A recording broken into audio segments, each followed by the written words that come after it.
All right, well, I'm just going to get started, and if people want to listen back in, they can always replay or listen on Spotify, Apple Podcasts, or YouTube after we get this streamed and on the other socials. Thank you for tuning in to the Quahog Corner. I'm going to be your host, Fluffy, a.k.a. FQB, a.k.a. Kevin. Call me whatever you want to call me. Just don't ever call me a Hartford Athletic supporter. This episode is for RFC's match in Loudon versus Loudon United last Saturday night. I was calling this one Coke Vegas, the only player to make the trip to Loudon. Again, if you're tuning in, started late. I don't even know if you guys will hear me. This will come in clearly. I am in remote northern Wisconsin, cabin in the woods, doing some stuff for work. I did not know about the limited availability for service. So I apologize to all of the listeners and anyone that kind of relies on me going live at 9 p.m. on Monday evenings. So I'm very sorry about that. Like I said, I also don't have my little script, but the platform for those of you that are joining for the first time, which I don't think there is any, but I am going to go on my rant, and anyone that would like to speak, please request to speak. No request will be granted until after the rant, unless I ask a speaker to join me. So this game, how do I word it? I want to say fucking pathetic, but I don't want to dismiss the fact that the team played with effort and the team looked good. The team looked like the better team. The team deserved to, well, maybe, no, that's not true. The team didn't deserve to win. They should have won. There was lots of opportunities to score in this game. We commanded the entire first half of this game. And good teams that get opportunities like the ones that we got finish those opportunities. Am I saying RFC is a bad team? No. Everyone knows I love RFC. I think we're a great squad. But when you are in a position in the table where there's 4 points between you in fourth place and 4 points between you in ninth place, and you're playing a Eastern Conference rival, when on the first leg, you need to go out and get points. Yes, they go on the road, they get a point. Generally, that's considered success. For me, that is not the metric I'm looking at. This was a 3-point game. We needed all 3 points. We need the momentum to go into this upcoming game against Birmingham, where we already have a leg up on them for the first match away. Look, Chico missed the sitter. Chico missed, I wouldn't call it a sitter, but another clear opportunity off the left foot in the 6-yard box.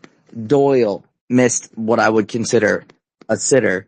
There was times where forwards were like lackadaisically walking into spaces instead of trotting or running. For some reason, Quazera and Turnbull, they weren't going into the corner on the wings, which where they find the success, going down the wing, beating their man 1v1, going into the corner and playing a ball centrally is where we've been good, and we were not doing it. It was extremely frustrating watching this game because we should have been scoring. We were the better team. I don't want to beat a dead horse. I think the team played with great effort.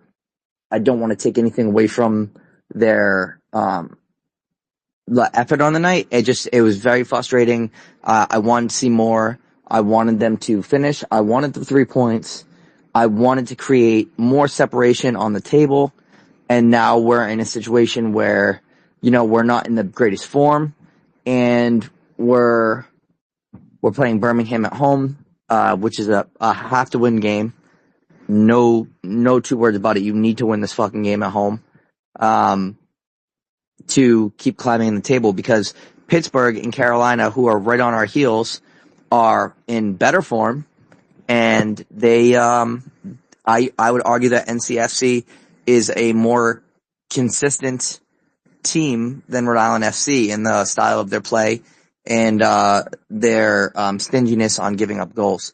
So for me, the rest of the season, every game means so much.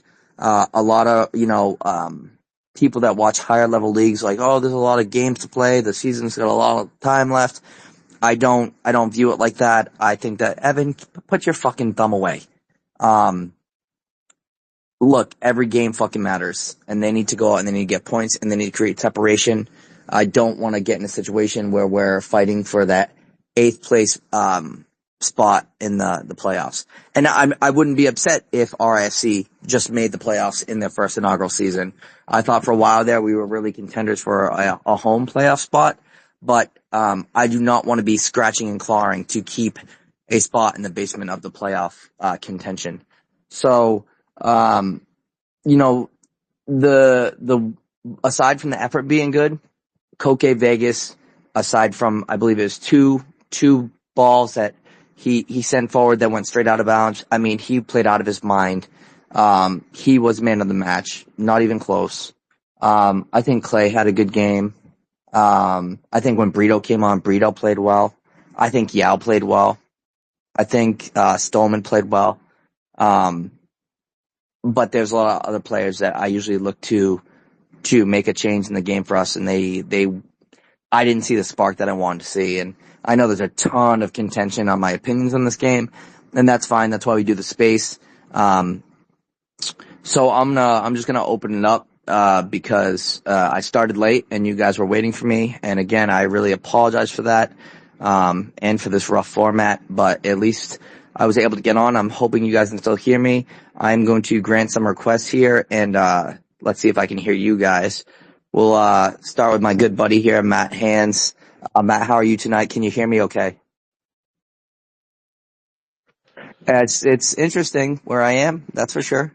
Yeah, thanks for getting this on though. I know we all appreciate it. But into the game.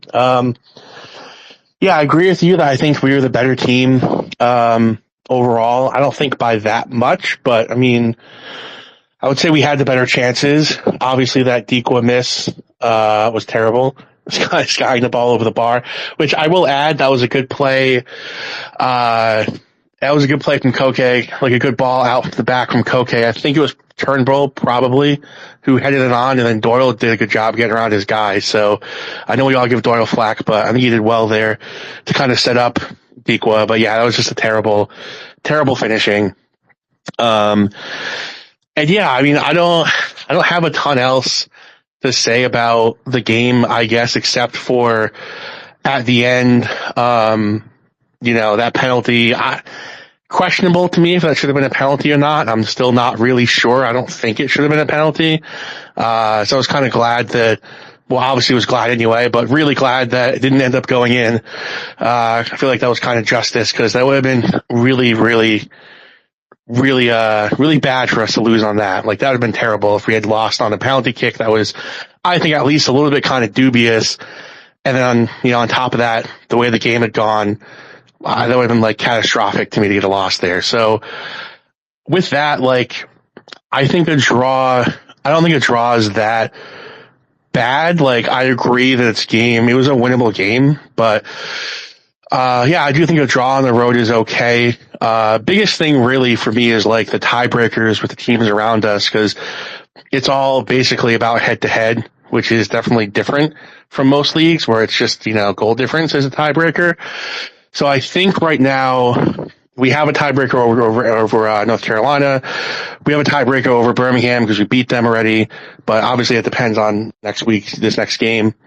Indy, Detroit have tiebreakers on us, and then it kind of depends on Pittsburgh because I think we drew their first game against them, right? So that kind of depends too. So, and we were all close in points. The teams around us lost too, I believe. I think Indy, Detroit, and Birmingham all lost, I think, this weekend. So we're still kind of in it with them. So, I mean, that's a good thing, but also you could look at it and say it's a bad thing, because had we won, we would have been in 5th. So, I mean, who knows? But, I mean, there is still some season to go, but, my biggest thing, and I wrote about this in the blog. Blog was posted today, by the way. Got to shout that out on TideTalkRI.com. Timmy also as well had the player ratings on the website, so definitely check that stuff out. But yeah, my biggest thing going forward really is I think we need to kind of find out who this team is, because we had that kind of poor start, 1 win in the first 14 games, and we had that 8-game unbeaten run. And we won 6 games in a short period where we all kind of thought oh man, we're on fire. We're one of the better teams in the league. And I feel like lately we've kind of come back down to earth. I think Ryan pointed this out to us in chat or, somewhere. But, yeah, I think our last 5 games, the only win is the win against Hartford. Then we have 3 draws and then the loss to Indy. And I'd say 2 of those draws, Detroit, I believe Detroit and Oakland, we had to get late goals to even get a draw, even though we completely outplayed Oakland. Still, we had to get late goals to even get those points. So, I mean, I'm a little bit concerned about the team as we head into towards the end of the season. Primarily the forwards. And I know Evan's going to say I'm copying, his points, but, Evan and I just, we agree sometimes.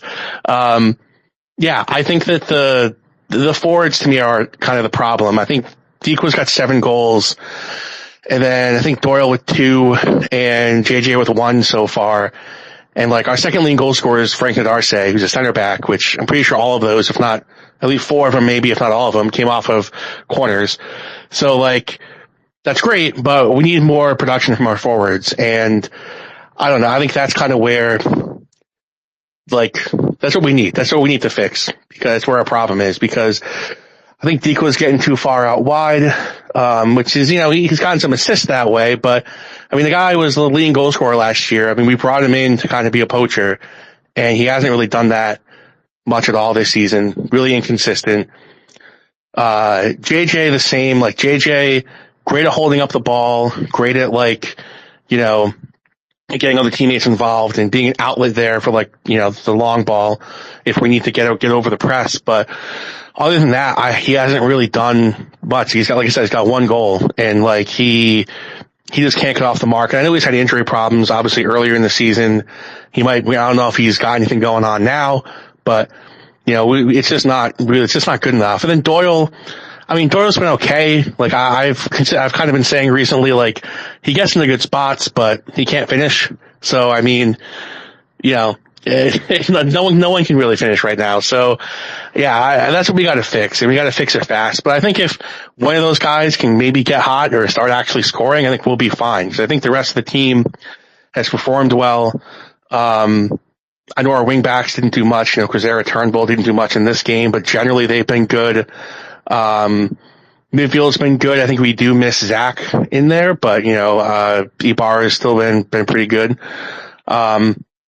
So yeah, I mean, and Koke's been really good in goals. So I think overall we're good. We need to get those forwards scoring goals. And then last thing to point out, Duggan or Dugan, however you say his name, started.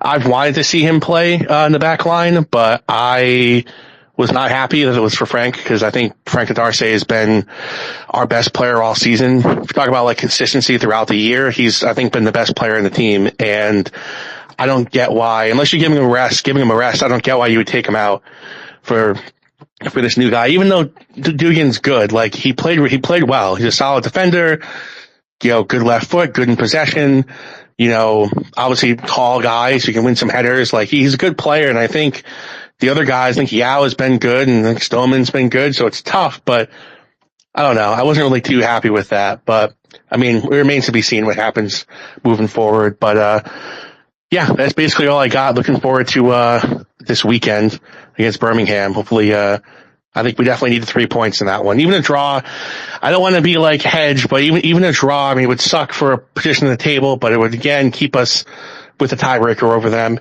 But yeah, we got to start getting those wins back. So hopefully we can do that. Hey, thanks, Matt.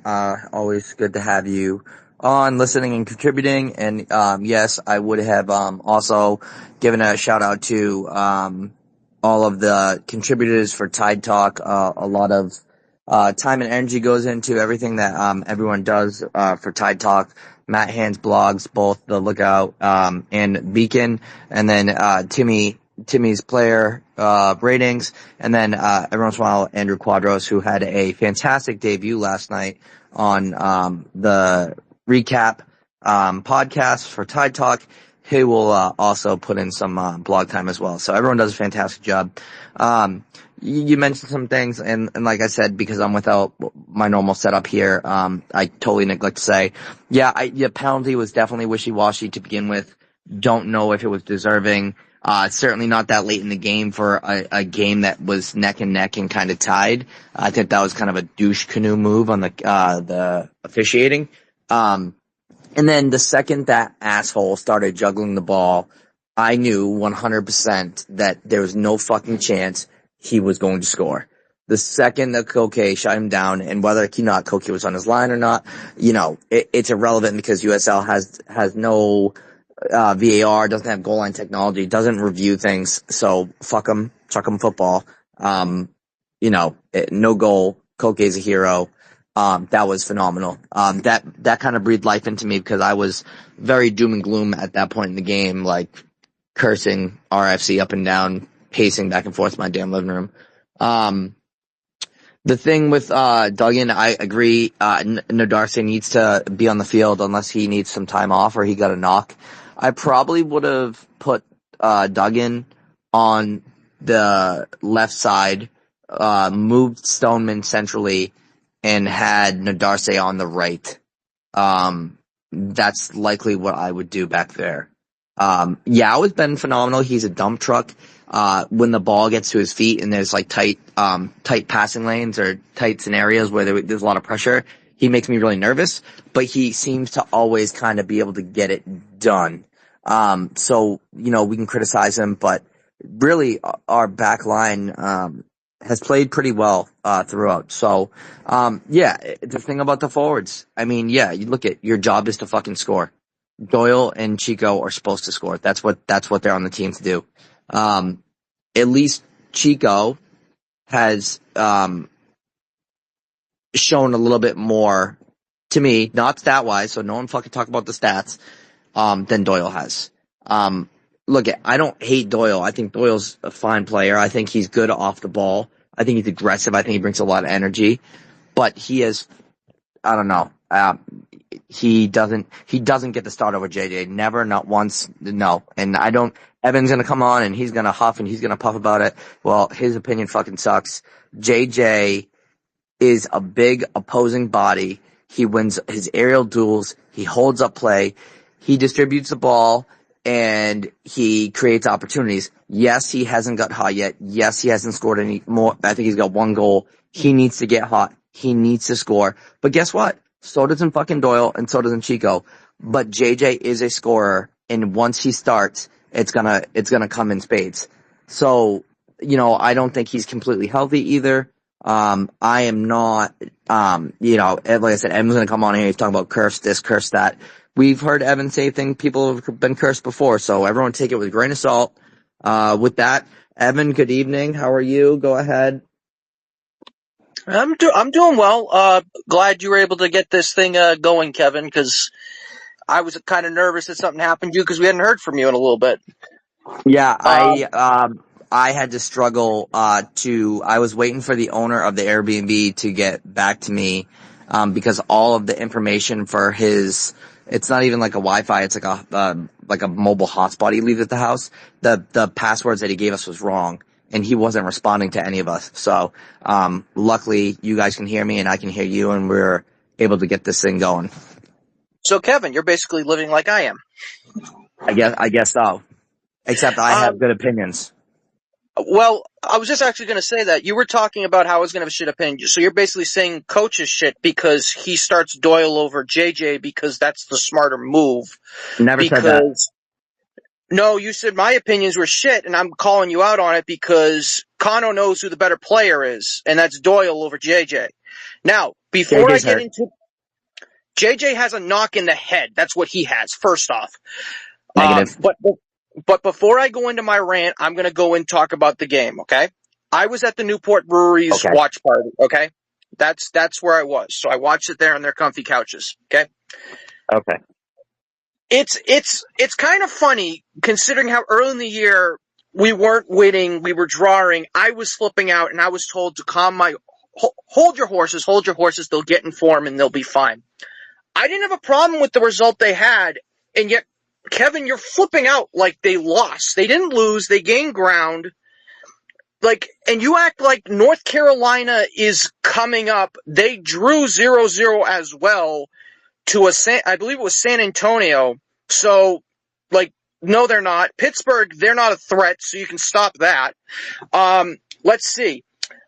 Regarding the game, I'm going to say this. I said this to Matt Hands. I said it in the Tide Talk chat last night. The thing that's holding this team back from being one of the elite teams, like top 4 in the East, is the forward group. Scoring. No, it's the forward group. Okay? Scoring. Kevin, stop. Matt and I had a conversation last night. He got into a little bit on his thing. When we went on our unbeaten streak that we went on, it wasn't because of the forward group. It was because the midfield decided to solidify itself and play elite. And that's the reason. Clay Holstead stepped up. Quizera was stepping up. The entire midfield was attacking. They were contributing. The forward group has been stagnant the entire season. Okay? Agreed. Now, I'm going to give you my grades just to the forward groups. Now, I'm not counting Prince Sadie because he sucks and he's no longer here. I'm talking about players that are still here. I'm not going to include Jack P, anything like that. Makes sense. Okay, Mark, this is on expectations I had for them going into the season. I'm not talking about playing now. I'm talking about expectations going into the season, okay? Mark Doyle, I'll start with him. He's a B+ for me, okay? Because I thought he was going to be an impact player off the bench. He's been an impact player starting, okay? So it's a B+. That's fair. Chica, I swear to God, if Albert freaking Dequa flops for a pen again, I'm going to start calling him Josie Altidore because I'm sick and tired of it. He gets a C- for me. Nobody expected him to score 20 goals again. That's a fact. I was expecting him to be at 10 goals by this point, though. He should be, but he can't finish. He decided to put a ball into low orbit. I believe that we're tracking the new satellite now. He was bad. He had lead foot for feet. What are you doing, dude? JJ gave you a ball on a silver platter and you... So he should have had at least a brace last night. However, I'm going to get into JJ. Matt Hands knows where I'm going with this, okay? JJ's no longer cursed. He sucks. Wrong. He is the worst player that is currently on the team right now. Wrong. No, it's the truth. Really, That's then wrong. explain to me that shot he took at the end of the game. The one that went to DC. That has been his play the entire season. Whenever he has a ball, he's invisible in the box, first off. You never see him in the box. Mark Doyle is, but you never see JJ.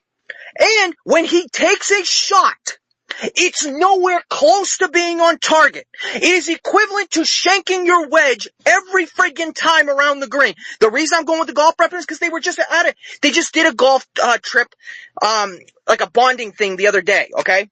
So, JJ needs to step on his game, okay? He needs to get his game going because he absolutely sucks right now. He's an embarrassment right now. But the problem is, and I'm not endorsing Doyle, okay? This is not an endorsement of Doyle saying he's the best forward we have.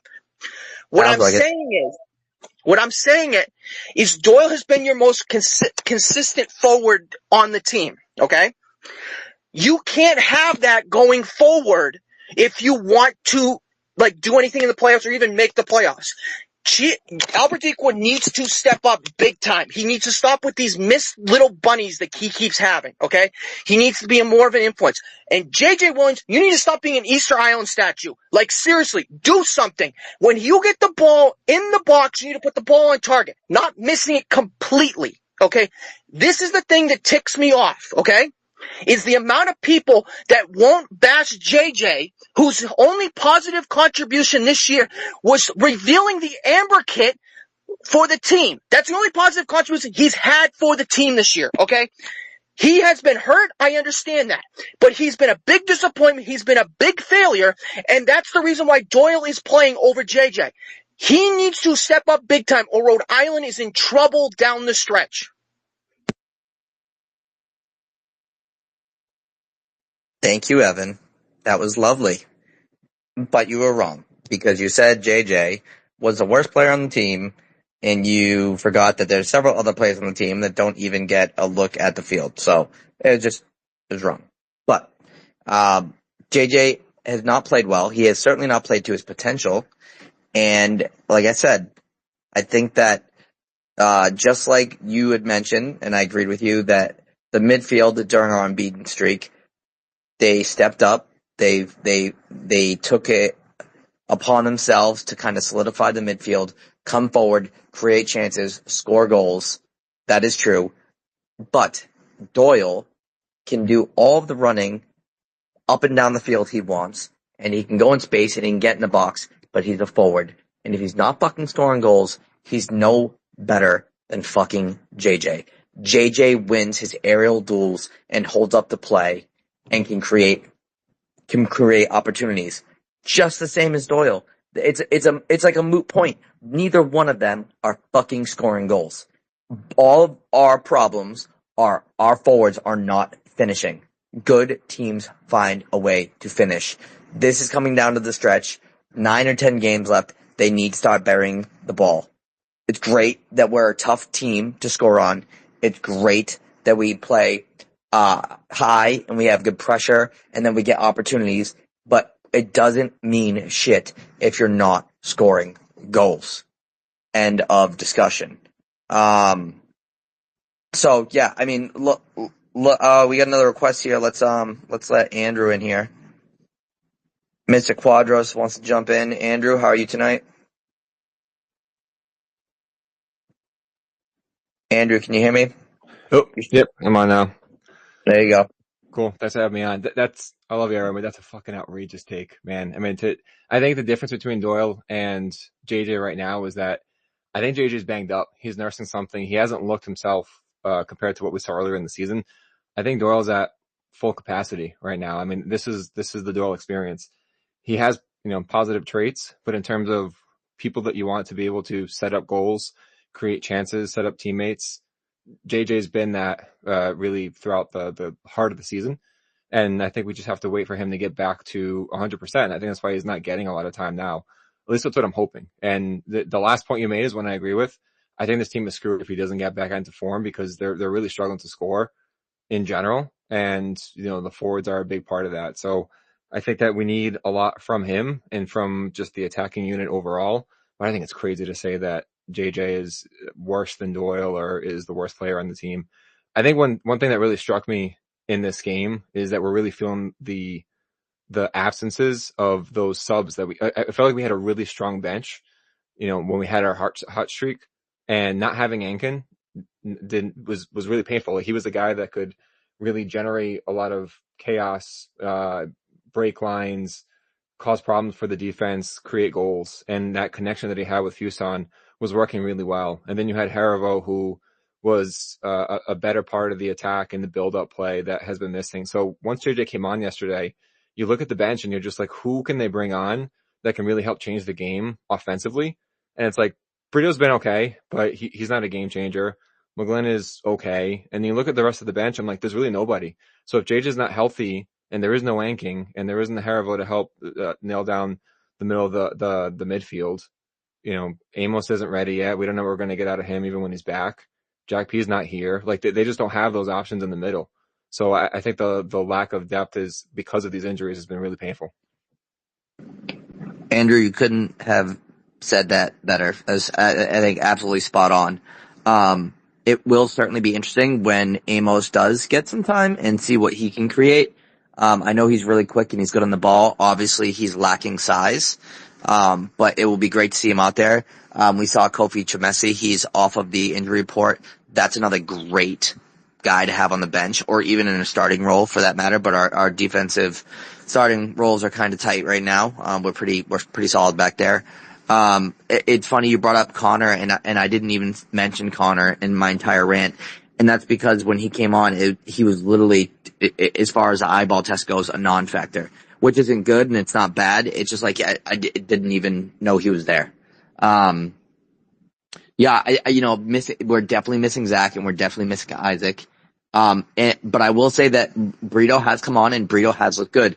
You're right. He's not a game changer, but he does find passing lanes, and he does come on with a lot of energy. And I think that's because at the beginning of the season, you saw him have that starting role, and it's decreased for him. And he knows when he can get out there, he needs to make an impact. So that's why we're seeing those small sparks from him that can create chances. And we saw him create 2 assists off our last 2 before this last game, back-to-back assists for goals. So fantastic. Evan, you've had your hand up for a while. Go ahead, Evan. Wow, Andrew, that is so asinine. What the heck was that? All you need to do is look at the stats. Doyle. That's not always mean shit. No. I'm talking.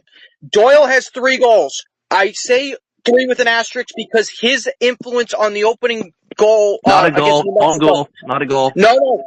His pressure caused that. You haven't seen JJ do anything like that. Not a goal. Every single time JJ's in the box, he turns invisible. Go watch the tape. You said stats. Watch the tape. You said stats. Watch the tape.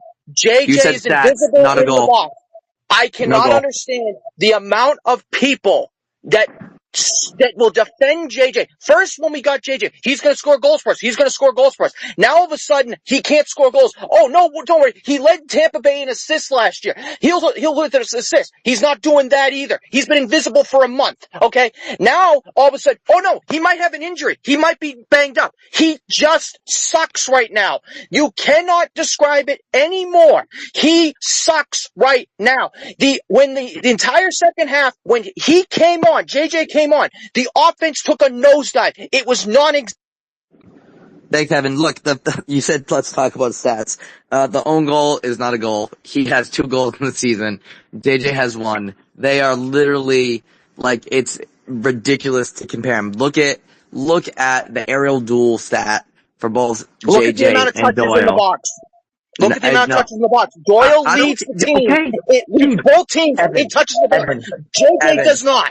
Evan, Doyle could fucking stay in the box for 90 minutes plus stoppage time. If he's not scoring goals, he doesn't get put on a pedestal over any other forward. JJ is a way more imposing player. That's false, Fluffy, because if Doyle was in the box for 90 plus minutes, he'd be offside for a majority of the time. So that's a mistake by Sherlock. Well, why'd you say it then? Matt Hands, you have your hands up. Go ahead, Matt. Man. All right. So, sorry, you guys are hilarious. So, no, I think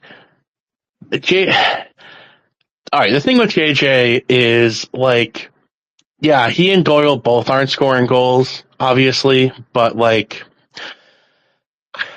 I get that JJ holds the ball up and all in aerial presence, but part of me kind of hates to side with Evan a little bit here, but where's JJ in the box? Where's the aerial presence in the box? Because it's non-existent. What JJ's done this year, for me, the only impact he's made is being an outlet for long balls, and then sometimes he's good at laying the ball off. And he has a ball at his feet, he turns it over way too much. Almost every time it's the ball at his feet and trying to run at the defense, he either turns it over or waits way too long. He's just been a major disappointment to me. And I think that who knows? We don't know what's going on. We don't know if there's an injury. Obviously he had the injury at the beginning of the season, and he seems like a great guy. And so I feel like maybe people want to defend him because he seems like an amazing person from what we've seen publicly. And I think you guys Kevin, you might have talked to him, or I know Matt might have talked to him privately or whatever. I just don't think he's been good enough. Now, on the other hand, it's hard to say that Doyle's been way better, but I think currently I would almost rather have Doyle because I'm kind of going back and forth on this. I think initially I was no, we got to keep JJ in there and start JJ because he's a different type of forward to Dequa, because he's kind of the bigger hold-up guy. Dequa is the poacher type player. That kind of made sense, but lately, I think we found other ways to get the ball forward where we don't really need to rely on JJ to hold the ball up. It's not we're struggling to get the ball into the attacking third now. We're still doing it. even without JJ in the game. So I don't think, like, yeah, give us another option, but I don't think it's necessary to have that. And if you have, like, again, Doyle hasn't been great, but, like, the bar is pretty low when we have one goal, when they have one goal and then 2 goals apiece. So, like, to me, currently, like, I think Doyle's done a little bit better, and I'm fine with JJ coming off the bench until he gets his form back. And, like, we've tried to play him through it because he's played a bunch since he came back from injury, and he's never really gotten that form and hit that form to get the goals. And again, I get that Doyle's not doing it either, but I think it's kind of like you can give him a chance to do that. And then other thing really quick to touch on, Andrew had mentioned the subs. Totally agree on Ang King, especially. Like, this was the game. This was a perfect game for Ang King. I've said it for a while now. He's the guy to come in late in games when we need a goal, like whether it's to come back or maybe just to get a win or something. Like, we need him late. He's the guy. Like, you need a goal, throw him in, create some chaos for like 5 or 10 minutes at the end of the game. He's that guy. I think we could have benefited from him in this game, and it sucks that, you know, we don't have him. But yeah, that's kind of where I'm at with that. Thanks, Matt. Look, I mean, again, I think we're splitting hairs here. Like, oh, I think he's a little bit better, and look, they're neither one of them are doing enough for their role, right? But I'll say this: Evan has been a consistent listener on the Quahog Corner since I started this adventure, and there has been multiple times where Evan has said some absolutely ridiculous things, and then shortly thereafter, the team and or players and the coach has absolutely shut his flappers, like just made him eat crow. So it is you can consider this a hot take. JJ Williams will shut both of you up before the end of this season. He will get hot. He will make a difference. He will score goals, and he will have assists. He was a dominant player in Tampa. He had a really bad injury. He hasn't found his form. He will find his stride before the end of the season. He is going to make a difference. I hope he does. I'm not saying he won't. I just, I hope he does. I just think he's not doing it now, but hopefully you're right. So hang on. I just wanted to, because I didn't get to touch on this, what Andrew was talking about, the substitution thing. I feel like we're missing Zach Harivel more than Ang King. I don't know if you want to say that. I know, but here's the other thing too. You say, oh, he sucks. I said Chico sucks. Chico still can't find the net. So, like, he'll be open in front of him, and he looks like Prince Sadie out there in front of the net, putting the ball into high orbit. But here's the other thing too. You need to realize this. Like, you're acting like the team, and I'm going to keep bringing this up. You keep acting like the team lost at Loudon. They didn't. They drew. It's always good to get a draw on the road. Okay? I didn't feel like we were that bad of a team. We were again. So I gotta stop you there. I don't know what that means, acting like. I'm not acting like anything. This is the Quahog Corner. I am the one and only Fluffy Quahog Boy. This is literally a space for me to run my fucking mouth about Rhode Island FC and everything Rhode Island FC. What I'm saying is that my expectations, FQB's expectations, was 3 points on the road against Loudon to create separation on the table and bring momentum into a home match against Birmingham Legion, which, yes, if we got a draw, we still have them on the head-to-head, but now we need to get 3 points. There is no way that all the other teams on the table that lost this week that we needed to lose because of our result it's not going to happen again. We need to get points. If this team is going to make the playoff push, they need to get points. Forwards need to score. They need to get points. And I am not saying anything bad about the team except that the forwards are not fucking scoring. And in order to win the games, people need to score and we need to get points. This is just an observation of the most obvious of kind. Kevin, okay, I'm going to say this first and then I'm going to make a point, okay? You literally named the episode Koke Vegas, the only player to make the trip to Loudon. You're literally saying the whole team sucked, okay? The entire team did their job. The problem was the forwards. Nope. FQB never once said the whole team sucked. The title of the episode, Koke Vegas, the only player to make the trip to Loudon, is supposed to captivate people to be like, this asshole is gonna run train on the team. Maybe I should take a listen. And it's a good title. It's a great title. And you know why? Koke Vegas did make the trip down, and he played fucking awesome. He stopped the PK. He had several saves, and he was the best player on the night. So I think it's a wonderful title. And again, I didn't say the team sucks. I said the team should have finished their chances, and we should have gotten 3 points. Again, we're splitting hairs, but it's kind of fun. So go ahead. Okay, you think Koke Vegas was the best player? That's what you're going with. Absolutely.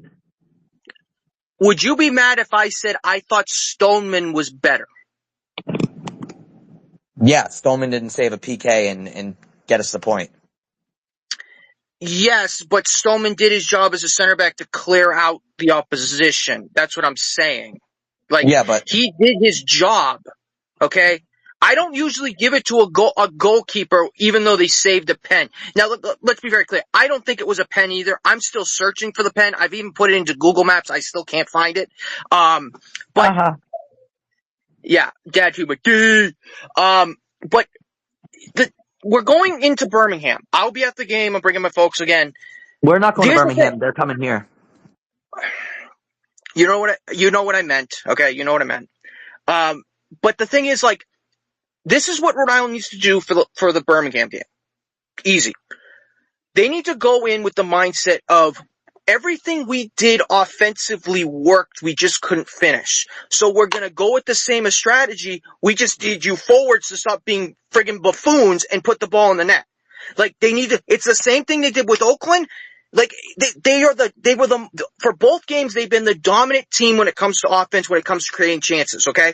If they could finish, we could have 6 points. I'm not doubting that, okay? I completely agree with you, Kevin. We did miss some chances, but it hasn't cost us yet, okay? Until it costs us, I'm not gonna go on my rant saying this team is in trouble. Okay? I think the team is fine. I think we're just going through one of those low patches because I didn't think the team after we won an 8-game unbeaten streak, we were going to continue that 8-game unbeaten streak for the rest of the season. Okay? I didn't think that. Okay? Because you have your highs and lows for the entire season. The goal is to just get in the playoffs. That's it. If we get a home playoff game, which I don't see because of how everything's shaping up, but it could happen. Who knows? You're just trying to accumulate points. That's all you're trying to do. The team is fine, okay? They just need the forwards to get going. That's it. That's it. That's it. That's it. End of case. So what you're saying is the forwards need to score, and we need to accumulate points, and the team is fine?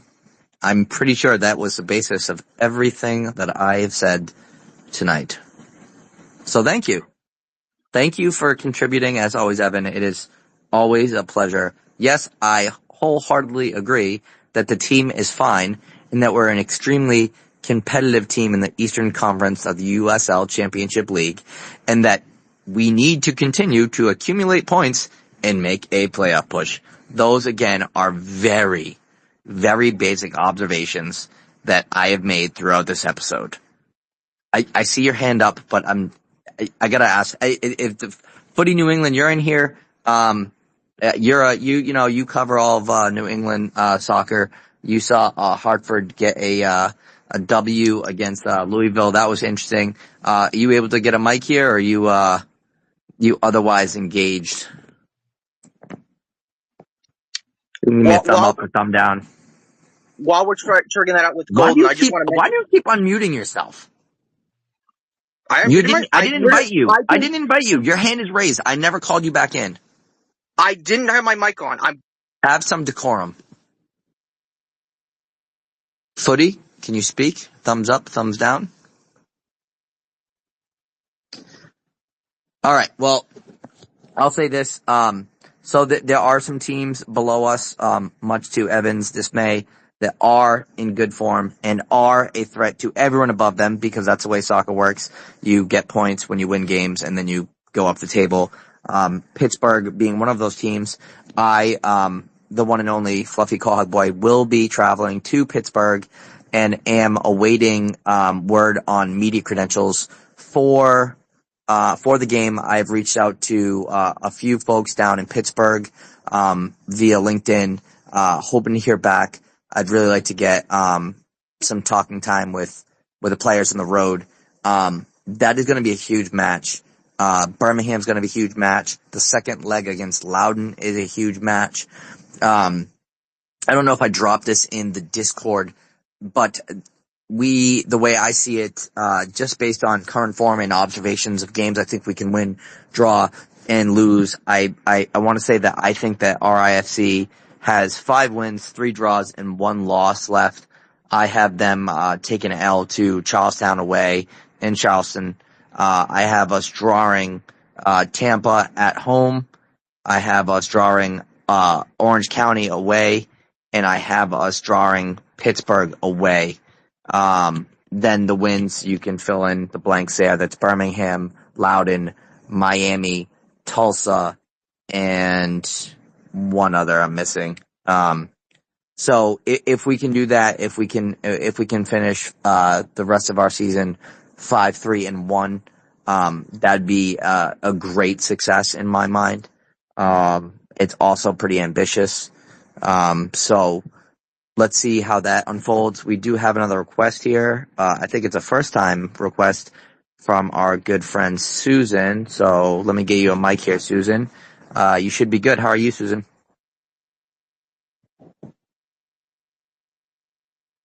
You can come off mute. Oh, I was just going to say one thing. It seems to me that we've lost like a little bit, for lack of a better word, our mojo. It seems like after the Hartford game, like the stands were so into it, and then like it just seemed like we were kind of dwindling that next game, that it kind of like, it just feels like it knocked us down a little bit of a peg. And maybe I'm wrong. I don't know. I'm just saying. No, absolutely. Momentum is massive in this game. Always has been, always will be.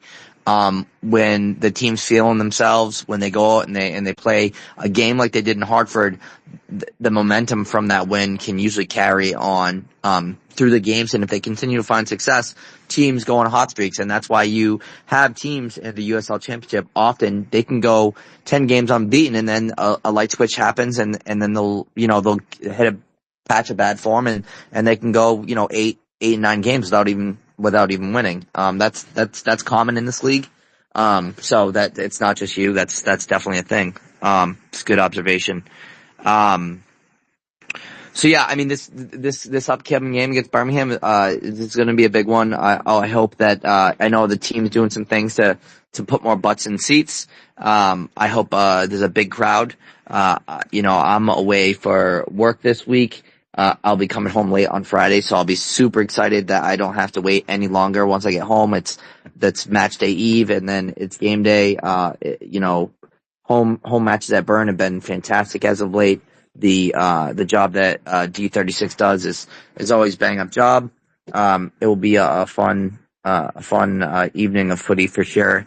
And then again, I think the Tide Talk group here, not me specifically, but I think that keep your ear to the grindstones. I think we have some other good stuff coming out, and that's aside from me trying my best to get media credentials for the away game in Pittsburgh. Evan, did you want to say one more thing here? Well, I was actually going to ask the group for a question, and you kind of answered it. You kind of got ahead of me, Kevin. I was going to ask, before the Loudon game, what was your predicted record for the final 10? I'm guessing you were 6-3-1. Guessing, Kevin? Well, actually, no. This is going to infuriate you, but I had us getting 4 points against Loudon, so I would have. It would have been 5-3-2. Okay, that explains a lot, Kevin. I don't need to go any more on that. Actually, mine was 5-4-1. That's what I was going with, because like you, I think the loss coming up is going to be to the Battery, and I have to remember what wins I had, but I didn't have us. I had us beating Pittsburgh. I had us beating Loudon. I had us beating Miami. I'm trying to remember the other ones that I had. Tulsa. What? Tulsa and Orange County. No, I'm talking about the other Eastern Conference because the way I had us going out west, and I had us drawing to Tulsa and Orange County, like drawing. That's what I thought was going to happen out there. If we draw Tulsa, that would be an epic failure. In as far as I've watched a couple of Tulsa games, we will win that game. Okay. I've heard this before and we don't. So just pointing it out there. You keep saying about my hot takes. You have plenty yourself. But here's the thing also. Fuck you, Andrew, don't laugh. Fuck you too, Matt Hands. Here's the thing that we need to understand too going into the Birmingham match, okay? Now, here's a question. It's going to be more about the center backs, okay? If you say Dugan did well, and you put Frank Nadarse back in, okay? Does Yao come out, or do you rest Stoneman? Like, how do you do this? I already answered that. It's Stoneman. Stoneman's gonna go. He's a veteran player. He's good at the ball at his feet. He can distribute well. Stoneman's in the center. Duggan's on the left. Nadarse's on the right. That is the way it goes. Honestly, with our strength, and it's not the way the coach plays, and we're not going to see it. I know that tactically they'll drop 5 in the back when we're in defense, but I think that it would serve the team well, and it's not going to happen because it doesn't work with the tactics to actually play a flat back 4 because we have the defensive prowess to put out. You can have Stoneman and Yao centrally, or you could do Duggan. It doesn't matter, and then you have Nadarse and the other player out on the wings. And we would have one of the best, if not the best defense in the league, I think. Wasn't there a rumor that Stoneman was going to play center mid one match or something? I have no idea, but that's silly. Matt Hand, you got your hand up. What's up? Yeah, well, a couple of things. So, Tulsa, by the way, if you remember, Tulsa got rid of their best striker, sent him to Louisville, I think. Yep. So that was great. The rich get richer. But anyway, the Stoneman thing Evan just said. Yeah, Stoneman, he came in, he moved into midfield the Oakland game, I think. When we took Ibarra out or something. So he has moved up there. I doubt we'll actually start him there or anything. And then, in the back line, I think if we bring the Nadarse back in, but you keep Dugan, I'm really torn. I think I've been saying I'm agreeing with you guys that Stoneman should be in the middle, but I mean, I don't know. Like Yao's kind of grown on me, even though it's really annoying with him, sometimes with him on the ball. He's been he's the most physical defender. He's a tank. Like, I think in this game against Loudon, he just completely took someone out. It was great. He just ran up from the back line and just slide tackled someone into oblivion. It was great. And I don't know. I just I think I'm not sure what I would do, I guess, but I think if Nadarse comes back in, it's going to be the rest Stoneman, and it'll be Nadarse, Yao, and Dugan for this next game.